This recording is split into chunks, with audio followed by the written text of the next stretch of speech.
KHTS. I'm your host, Jasmine Urbina, here in the studio today with my dad and co host, Alex Urbina. Hi, Dad. How are you? Good.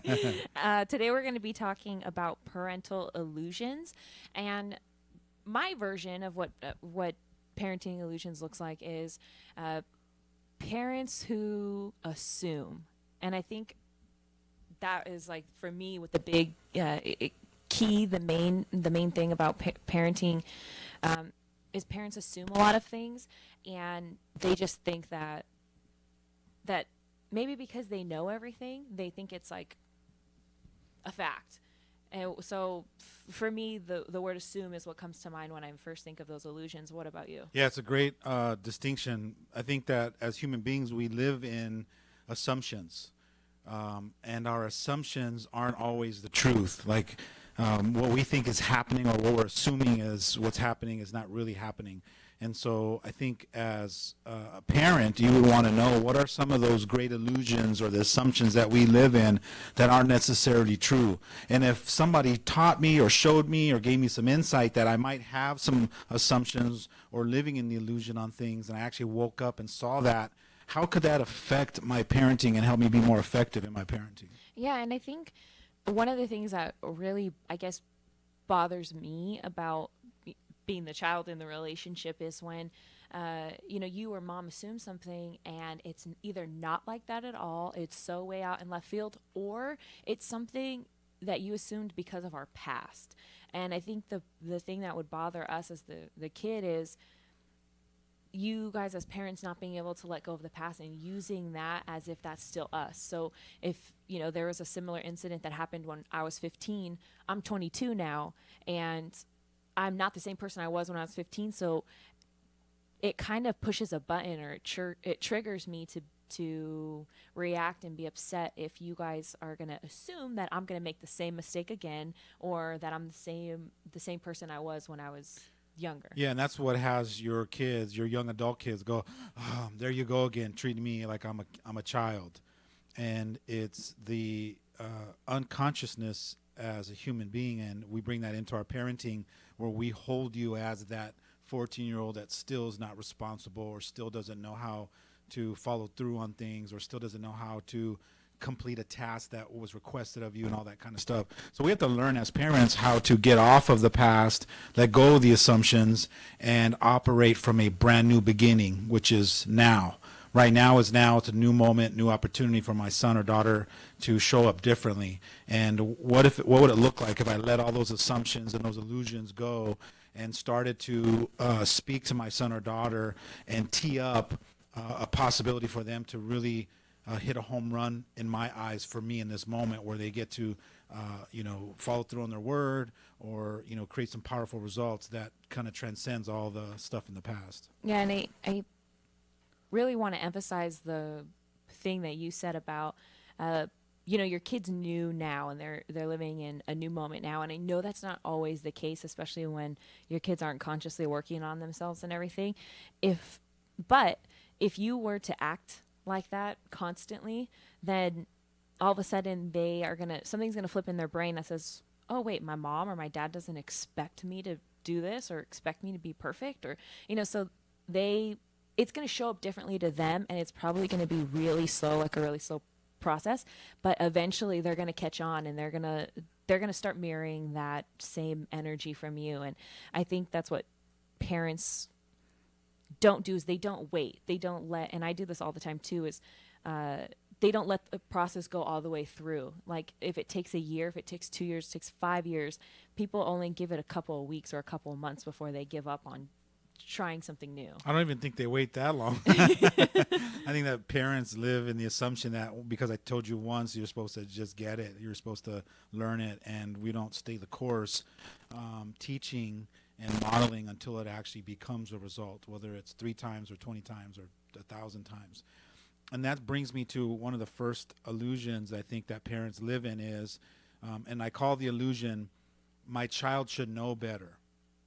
Because I always get parents that will be disgusted or upset or disappointed in their kids and their behavior, and they'll say things to me like, "But Alex, my kids should know better." And quite often I'll say, "Well, who taught them if they knew better?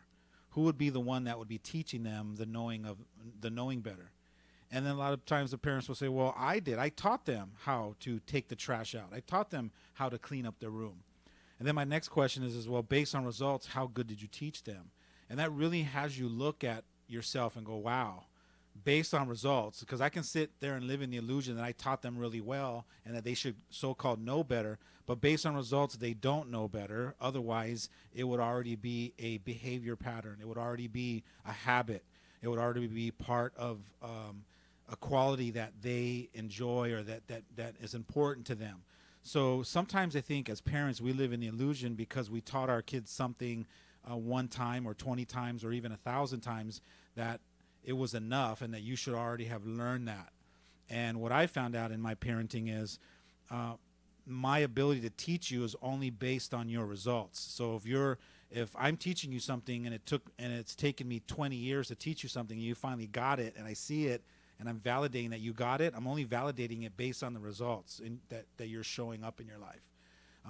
Because I can sit there and justify all day long that I've worked my butt off teaching you this one principle or this one value or one moral. But if you're not living it in your life, then I obviously didn't figure out how to reinvent myself to teach you such that it lands in a powerful way and that you own it and that you become it. Yeah, and for me as the kid, I kind of look to you and mom as examples to follow. I guess what I'm trying to say is if you guys are telling me to do something and you're not doing it, there's no way I'm going to all of a sudden just start doing it because you said it was a good idea or you said that's how it should be. So a really, really small example in our family is we all have messy bedrooms. We didn't grow up with my mom or my dad hounding us. You have to clean your room. You have to clean your room because you guys didn't have a clean room, because you guys didn't make your bed every day. But sometimes I go to my friends' houses and their parents have their bed made, and my friend has her bed made, and I'm like, this is weird. But it's mostly it's like a very small example on a small scale. But if you guys aren't doing it, there's no way for me to know what that looks like or how to do it on my own unless I go and find it somewhere else. And it's really rare. Yeah, and as a parent, as a conscious parent, it's very challenging to be saying, "Hey, go clean your room," knowing my room's not fully cleaned or tip top shape. So, you definitely have to model. In fact, you just came up with another parenting illusion, and that is that we live as parents in this illusion that my kids should do things because I tell them rather than what I'm showing them. And I remember when I first started my own spiritual journey of consciousness and awareness and personal growth, I remember having that moment with myself where I really didn't want to change. I still wanted to go out and do those things that I enjoy doing and didn't want to have to give those kinds of things up. Let's take drinking, for example. When I was a young man, I had your son or your brother at an early age, my son, and so I was in my early 20s, and I'm still coming out of being 21 years old and celebrating and going out to clubs and drinking and have a good time. Well, as I started to get 23, 24 years old, I started to have to realize like I need to start giving this up, or I really need to start tightening up my game in life and how I start showing up to my son. And then obviously you were born right after him, and then I had to really kind of challenge myself and say, if I want my kids to grow and develop and be leaders, I got to start tightening up my game, and I got to start developing my leadership abilities, and I got to start making some changes in my own life. And it's a challenging thing to do. And I know that I have compassion for parents that want their kids to turn out great, yet they struggle with giving up some of the things in their life that aren't benefiting them. I hate to say it, but it's a universal truth. If you want your kids to learn and grow and discover and develop, especially emotionally and healthy and spiritually, you have to be doing the work first.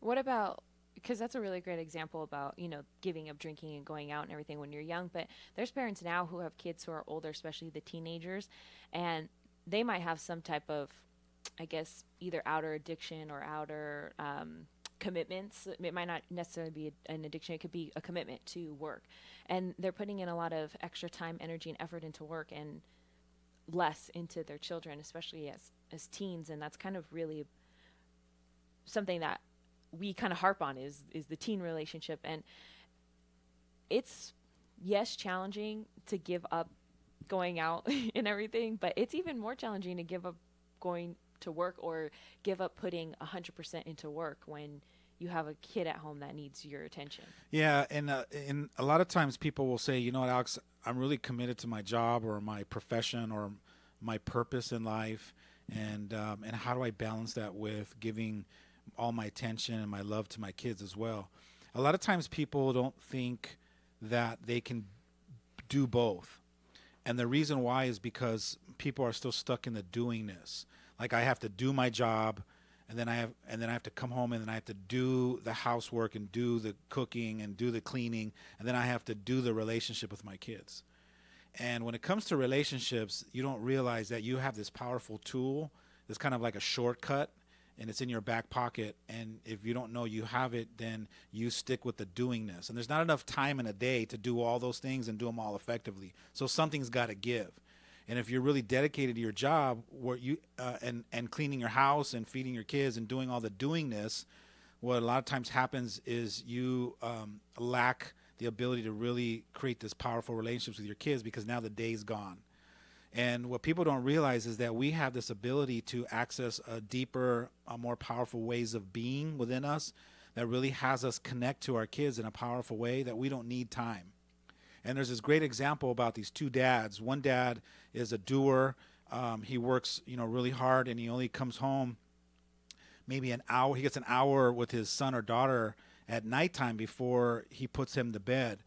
And then you have another dad that goes to work really early, like 3, 4 in the morning, comes back, picks his kids up, and then he's with his kids for about 8 hours in the evening. But that dad doesn't have quality time with his kids because he's checked out, or he's lost in watching football games, or he's in his garage tinkering with his car. He's kind of at home, but he's not present. He's checked out. And so his kids can be jumping all around him. And he's got a lot of time with his kids, but it's not quality time.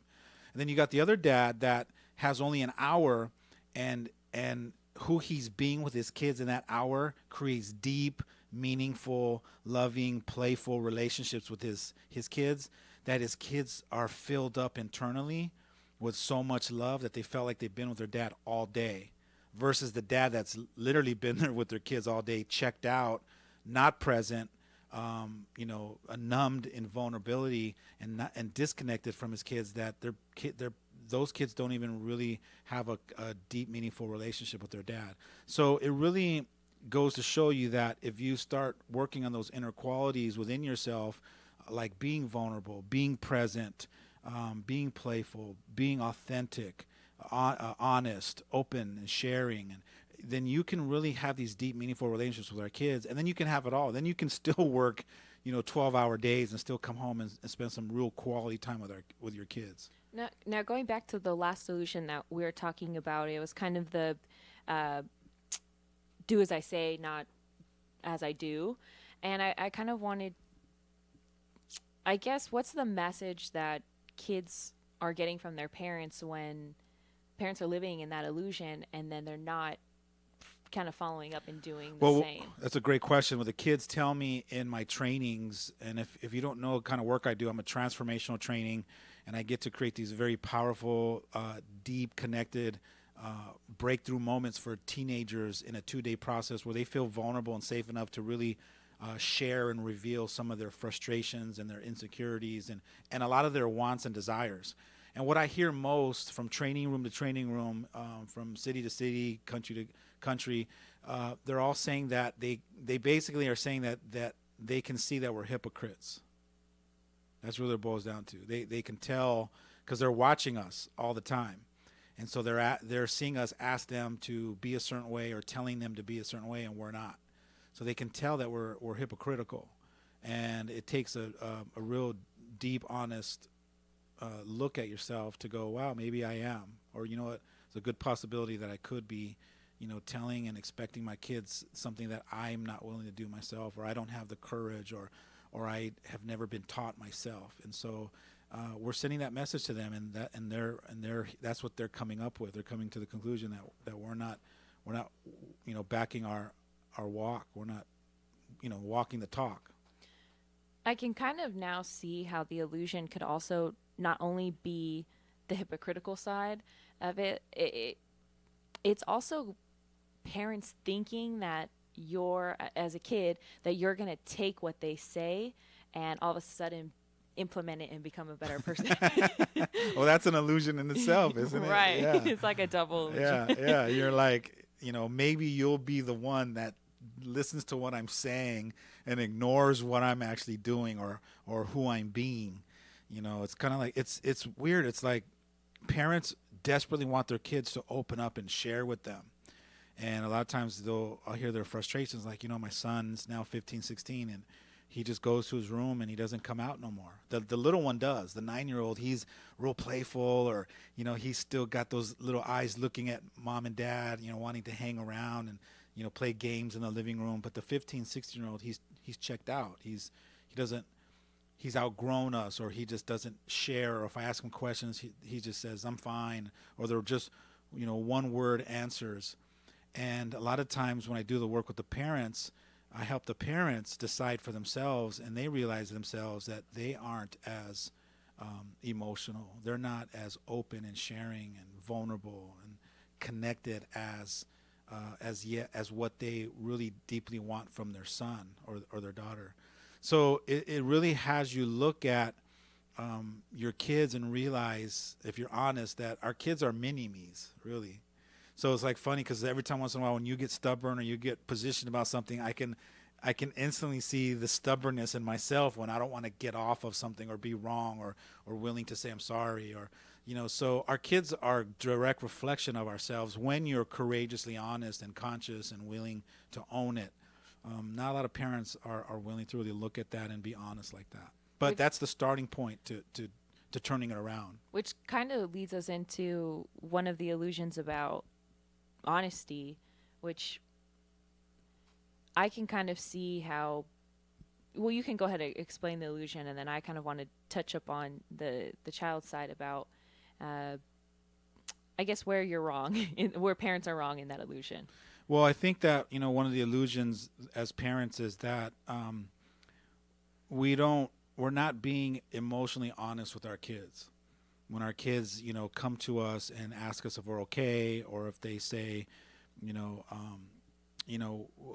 we hold stuff back from our kids, I think, because there's a fear there. We're afraid that if I share with my son or daughter that I'm afraid or don't have the answers, God forbid they know that, and then they might use that against me. It's an old fear-based modeling that most parents come from. Is, I'm not going to let my son or daughter know that I don't have all the answers, or I'm not going to let my son or daughter know that I'm nervous or afraid of losing my job, or that I might not have the money to pay rent next month. Or so, as I think as parents, we hold a lot back. We don't let our kids in, but yet we're always wondering why they don't let us in. And so I think that that great illusion of thinking that we are an open book, right? We say we're an open book and you can come to me anytime. But I think we're not really open books. We're not as open as we can be. And I just want to put people into that question is, can you be more open, more vulnerable? Can you let your kids in? Can you trust them with a few of your secrets? Can you share some of your fears with them that you probably haven't shared with them, in a long time or ever? And what I found out is that when I'm willing to share those with my kids, like let's take you, for example, if I'm willing to say, hey, Jazz, when I got upset at you the other day, it was really because I'm just afraid. And it's my fear coming up. I would hope that you, by me revealing that to you, that would hit you in your heart, and you would have some compassion for me. And every time I have done that, you've responded like that. And all of a sudden now your guards are down. And your walls are down, and now we're having this powerful conversation, but only because I was willing to trust you with my heart. I was willing to trust you with that kind of information. Yeah, and I think from the kid's perspective, because that's not the most common way to go when there's some type of, disagreement or misunderstanding, I think the way it looks to us as the kid is we see you not being honest. So there's no reason, or there's no, I guess, trail to follow behind. And like you said, we're mini me's and we're reflections. So if Yeah, you're like, well, if he's not going to tell me the truth, I know he's scared, but if he's not going to tell me the truth, then why should I tell him the truth? yeah, and right? I think that there's like a something in parents that they think because they want their kids to be better than them, that magically we're going to be. And I think that's like probably what the illusion inside every single one of these illusions Right? is. Now I'm realizing that parents can sit there and say, oh, my kid communicates honestly, my kid tells me everything, tells me the truth. But if you know that you're not doing that, you can almost guarantee that your kid isn't either. So to Yeah, me, it's like wherever you're holding back, because we're all holding back somewhere. Wherever you're holding back, your kid's holding back too. And then that opens up your mind to, oh my God. So if I open the floodgates and I go and I trust them first and I let them in and I start revealing more, then I have to believe that at some point they're going to start trusting me, and then they're going to bring their walls down and let me in more. So we really are the gatekeepers to the depths of the relationships and the experiences that we can have and create with each other. yeah, and I think as a teenager especially, I remember kind of growing up and seeing the way that, I guess, comparing the way that we interacted back then to how we interact now, it's a lot more effective because I think, I don't know if it's because I'm older and we can communicate more honestly, or it's been years of us doing just that we're finally at the point where I can, same as you, look at myself and see you being stubborn. And sometimes I'm sitting there like, well, he's the parent, he should apologize. And I can kind of see myself being stubborn and saying, but even if we tried, it's funny because even if we tried to pull those old tactics out to hide behind, inside it's like we're pulling. It's like you can't unknow something. So once you've seen it, it's like you can't go back and pull those. It's like Right. sometimes you'll pull something out and I'll just look at you and like, really, I don't even have to say it. I can start laughing, and then you start laughing like, all right, it's like we can't go back and play some of those games once you already know that that's what you're doing and you've called yourself on it for so many times. yeah, and So that's what the cool thing about being honest with each other is that we don't have to be perfect, right? right, If we're and honest. and it's cool to be able to look at your parent and say, I'm just like you, so you're gonna understand where I'm coming from, kind of thing. And the best part is just being able to laugh about it. Like, all of our arguments always end in us laughing. Well, I'm glad that you have a great sense of humor, because a lot of times you'll say, come on, Dad, I know you that tagged you. And I'll be like, no, I'm fine. And you're like, come on. And then you'll start we all laughing. mess around. Yeah, then you start laughing. And then, it's like, all right, you got me, We have to take a quick break, but stay tuned for more of The Inspirational Parent right here on your hometown station, KHTS. Santa Clarita, bedbugs are taking over our city. They've invaded our homes, our businesses, and most importantly, our sleep. If you have suspicious bites that appear nightly, or have a bug that you need ID'd, your best option is to make one call to All Pro. We offer a 100% guarantee that your bedbug issues will be solved with heat in one treatment. No need to tent or spray your house with chemicals. Heat is all you need. Call 661-298-2200 or text me a bug picture to 661-645-0540. It's time to sleep tight again, STV. There are fun kids events at the Church on the Way Santa Clarita. 2 to 5-year-olds meet at the Arc Room on Fridays for toddler exercise time. New moms come to the Church on the Way Santa Clarita on Tuesdays for new, free Moms Fellowship. Support, friendship, and social events for moms and their babies. Visit tcotwsc.org for these and other exciting events at the Church on the Way Santa Clarita on Cinema Drive, or call 291-6000. All-Star Sports Grills is the best place in town to catch a Dodger game on one of their 17 screens and choose a cold one from 23 different tap beers. All-Star Sports Grills prides itself on their fresh, made-to-order menu, including half-pound Angus burgers. Enjoy an All-Star comedy show the fourth Wednesday of the month. All-Star Sports has a pets-friendly and smoking patio.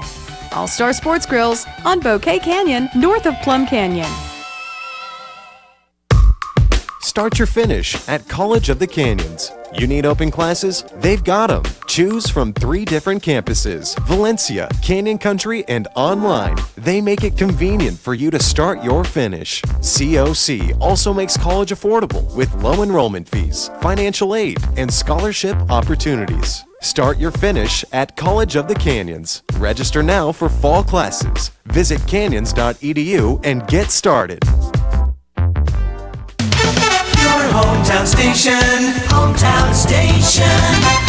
KHTS.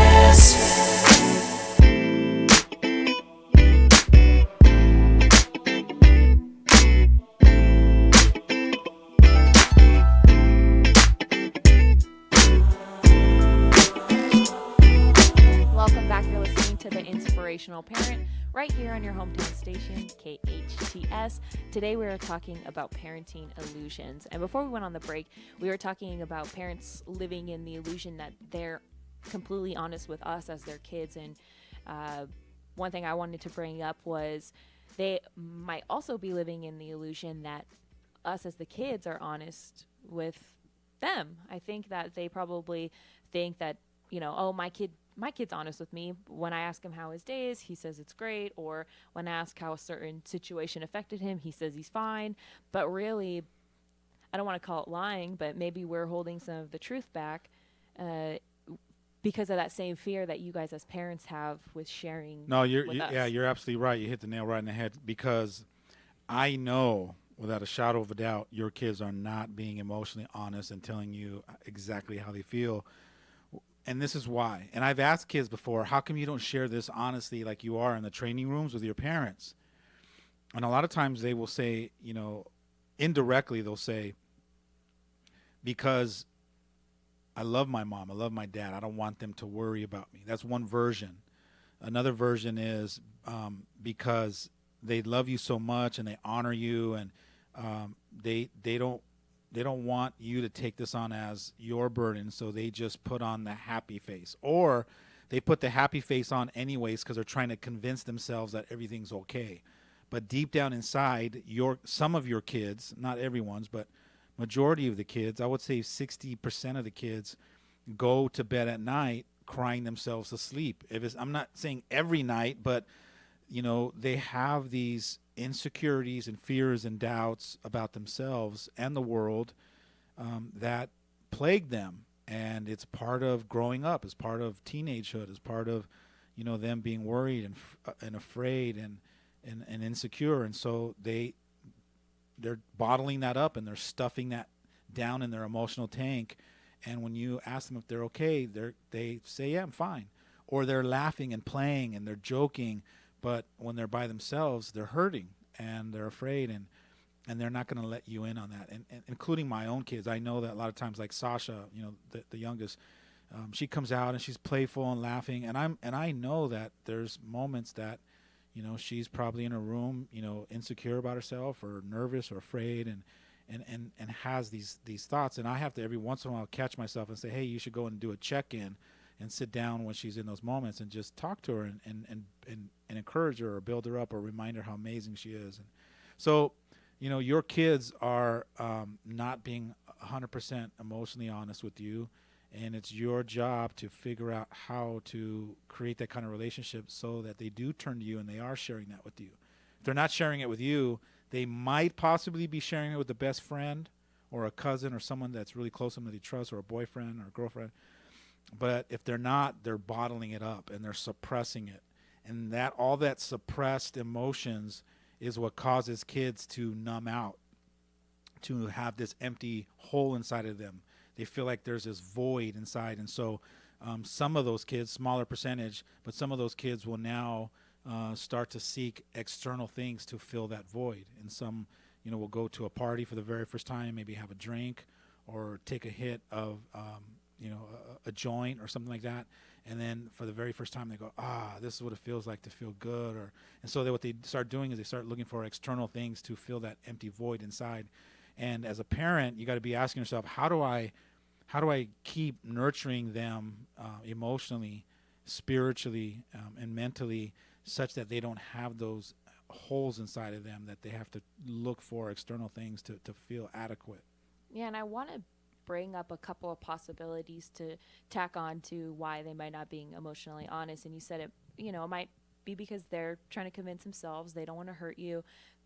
Those are all definitely things that I've considered. I mean, all things I've been through. But I also want to bring up the possibility that maybe they think that you don't care, so they don't want to.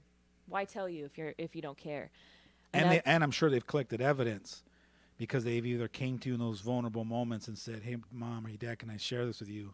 And either you were either too busy, and no fault of yourself if you're unconscious, you're just focused on other things, and you just said not right now, or didn't give them that time that they needed. Or, and I think this is the most common one, and I really want to paint this picture. If your kid comes up to you and says, because they're not going to just jump out and say what it is, they're going to give you a little piece, and they'll kind of inch towards it. Yeah, they're going to beat around the bush. Yeah, so to see how interested you are. right. Right. So what it might look like is if they're having a problem with a friend at school that is bullying them or something, they'll probably come up to you and say, "Oh, hey, mom, I had a really bad day today. My friend Sarah, told everybody that I smell." And if you as a parent think, "Oh my God, this is dumb," so you tell them, "Oh, that's ridiculous. You don't smell. Just ignore her." That right there is even though it was you as a parent, it wasn't a big deal to you. You don't think it's a big deal. There could be more behind it. Maybe Sarah's spreading worse lies or actually bullying her, physically bullying her or something, So I think that, because I know I've done that before. I've thrown ideas like or testers to see how we respond. And if I don't get a reaction or not a reaction, a response that I find is compassionate enough, I won't share the rest. Or even 100% of my attention, right? I'm like this, going, and all of a sudden you throw that at me, it's like bing, and then I just swivel my whole chair, and it's like, okay, let's talk about that. If you don't make it abrupt 360 and then give them that full attention to see if you can dig a little deeper or create this safe, loving space for them to continue sharing more, then that opportunity just came and went. I also think that there's another possibility that maybe your kid doesn't trust you with the information. So there could be things in the past, and I know this is really, really common and in our family, is if I tell a family member, whoever, something, the whole family's going to know. So it's like, that's something that's really common too. So if it's something very personal or something, especially as a teen, you get embarrassed about everything. So it's like, you're super sensitive. Yeah, so you don't want to tell anybody because you don't want to go to, Aunt Susie's baby shower and then and find out everybody knows, So And here's what's crazy about that is teenagers don't know how to articulate themselves enough to say, "Hey, Mom, I want to share something with you that I need you to keep private." They don't know how to say that. No one's taught them how to do that. They don't speak like that. They haven't learned how to communicate in a way that they ask for what they want and that they are ensuring that they're going to get what they want when they want it. And so as a parent, you have to really be mindful. And in that moment when they're sharing something that you think is sensitive, maybe you need to ask them, "Honey, when you share this with me, or as you're sharing it with me, is this something you want me to keep? Is this important for me to keep secret, or is this something that we could share as a family and kind of talk about it?" Or just decide that everything they tell you is confidential and you just don't say anything to anybody about it. Yeah, and the last final possibility that I can think of is maybe you're not there in the past. You haven't been there to listen, and you're the kind of parent that jumps straight into giving advice. And the way you'll know that is if you do that with your friends or your husband or your wife. There's something that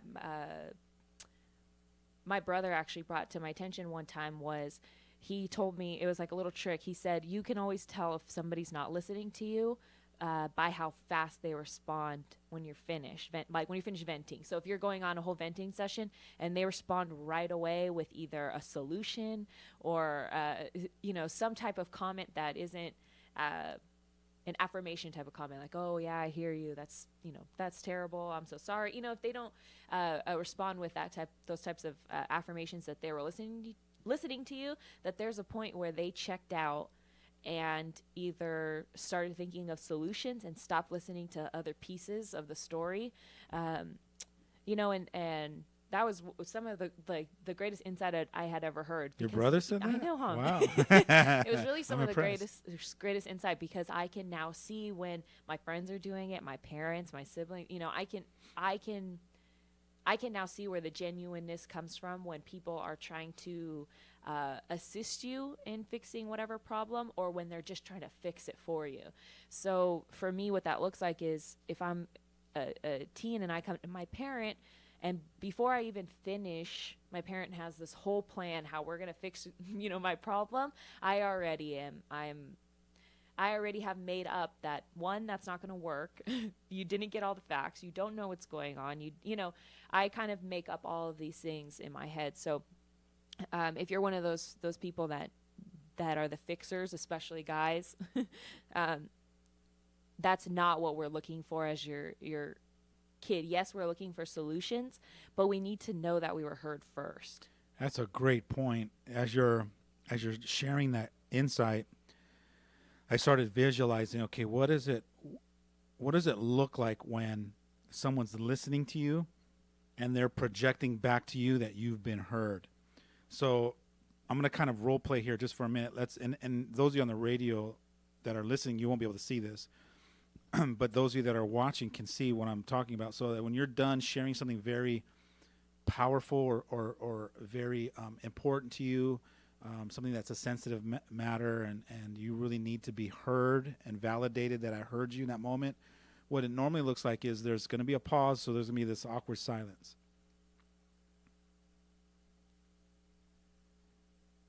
And in that awkward silence, what happens is your voice starts catching up to what you were hearing yourself say.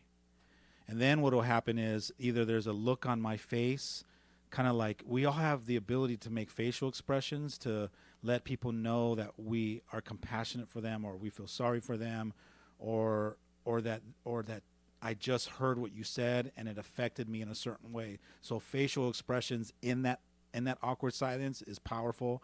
The other person's watching how you're taking in or how it's landing to me. And then maybe with your hand out, then just in the awkward silence, you just hold their hand for a minute and just a little squeeze. Those are all statements for what? Like when if you were done telling me something very powerful and I had that awkward silence and I gave you a certain expression and I grabbed your hand and squeezed it, what does all of that communicate to you? Acknowledgement. It could be sympathy, compassion, but in the big picture, it's all acknowledging what I've said or how I feel, kind of validating me. Yeah, and it's validating that what you said to me, I was letting it land. And I feel comfortable enough letting it land without having a solution for you. I think as parents, we love our kids so much that as they're talking to us and sharing something that hurts them or a problem that they're having, we automatically let our ego jump in and go, all right, let's start figuring this out for her or him. And so then the wheels start spinning, and then we've already checked out on half of what you're trying to share with me. Instead of listening from my heart or my spirit, because spirit will say, hey, stop. You don't have to come up with a solution. Just hear her out. And then it's silently saying, as you're hearing her out, trust that in that awkward silence after she's done, that we have all the support that she needs, and we'll give it to you if you trust. And so then if I'm fully in the moment, mindful, present, listening to you share, and then I let that awkward silence be awkward and trusting that I'll come up with something, I always come up with the right answers. And so out of that awkward silence, something will come from my spirit, and I'll say, I know how you feel, honey. I'm sorry that you had to go through that. What do you want to do now? Or how can I support you? Sometimes those are the most powerful ways to respond, is just one, letting them know that you feel them, that you've been there before, and then just without even sometimes not even giving them an answer is really what they really wanted from you first, is just hearing that what they said is important to you and that it matters and that you care too, right? Yeah, and I feel like this kind of goes beyond just your average parent teen relationship or parent-child relationship, it really goes on to any relationship, friends, family, your significant other. I think at the end of the day, especially women, all they want is to be heard and acknowledged. And then the fixing part, or the help, the assistance, it comes after you have that, genuine experience. And for me, I can kind of see how parents want to jump in and they want to save you and they want to help you. And if your kid could tell you, this is exactly what they would be saying. They would, if they had the capacity and the information to articulate themselves. Are you going to share a secret right now? No. Oh. But I mean, that was the secret. But if they could tell you, that's exactly what they would say. They would tell you, Mom, Dad, I just want you to listen to me. First. Yes. I just want you to listen to me. We can fix this after. And I say, or we can fix this later. And I say we because there's a lot of power in your kid being a part of the process in fixing it. Right. Or coming up with the solution. Yes, and that kind of takes us back to the coaching style parenting that we're always talking about, of asking questions. And I kind of want to lay out just real quick to see what that would look like after you've acknowledged and that you hear them, and after you've asked, how can I support you? Obviously, your kid's going to say, I don't know. So what does that look like after that? Well, it's you go on a mission to help them come up with their own solution. So you get creative, and your job as that listener is to come up with creative questions that person normally wouldn't ask themselves, or because they're stuck in it or they're tagged by it, they can't think of questions to ask themselves. That's why it helps to have someone that's on the outside that can think clearly, to think of those creative questions. So if you came to me and shared something with me, and you were, had an issue, instead of me right away giving you solutions, I just gave you the acknowledgement that you were heard. I hear you.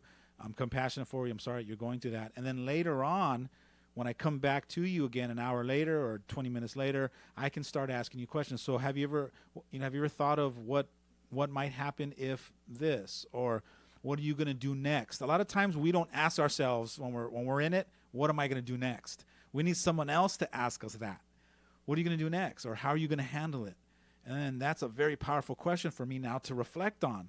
And I go, I don't know. I never thought about it. And then in that silence, all of a sudden my wheels start spinning, and I guess I could do this. I guess I could probably do that. And so what you're doing now as the parent is you're being more of a facilitator. You're facilitating your son or daughter to come to do the reflection part, to seek their own solutions, to find their own answers. When that happens, you're now helping them develop the new beliefs that they are competent, they are powerful, they can navigate their own life, they do have their own answers, they do have their own solutions. And that is more powerful than you telling them they're amazing and they're powerful times a million, is you being that master facilitator and letting them answer those powerful open-ended questions where they come to their own conclusions how extraordinary they really are. We have to take a quick break, but stay tuned for more of The Inspirational Parent right here on your hometown station, KHTS. Stone Oven, the healthy alternative. You've never tasted a sandwich like this before. Gourmet bread cooked before your eyes. Stone Oven at the food court at Valencia Town Center. Save at the best Santa Clarita restaurants. Restaurant Row, where everything is half price. Click on hometownstation.com and discover incredible savings. Online or at our radio station, everyone saves with Restaurant Row. Check it out at hometownstation.com. Restaurant Row, where everything is half price. Don and Gino here. So we know you want to have fun learning about real estate and finance. You're going to want to tune in this Saturday, 9 a.m. to the Don and Gino Real Estate and Finance Show right here on your hometown station, AM 1220. We have some hot topics, as always, guiding you to personal and financial wellness. And that's right, you don't want to miss it. So again, this Saturday, 9 a.m., and then we replay it online Sunday, 9 a.m., Tuesdays and Thursdays at 7 p.m. right here on the Don and Gino Real Estate and Finance Show. Join us. Santa Clarita, bedbugs are taking over our city. They've invaded our homes, our businesses, and most importantly, our sleep. If you have suspicious bites that appear nightly, or have a bug that you need ID'd, your best option is to make one call to All Pro. We offer a 100% guarantee that your bedbug issues will be solved with heat in one treatment. No need to tent or spray your house with chemicals. Heat is all you need. Call 661-298-2200 or text me a bug picture to 661-645-0540. It's time to sleep tight again, STV.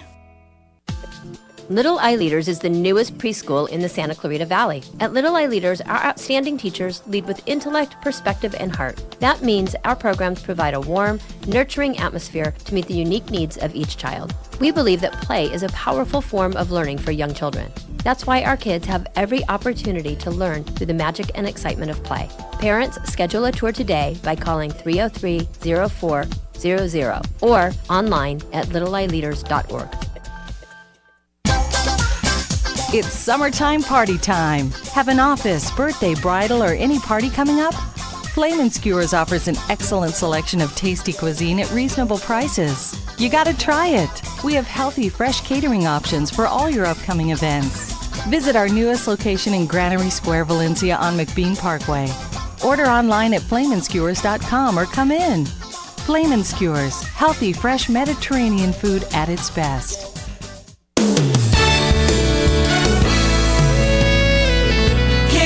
KHTS.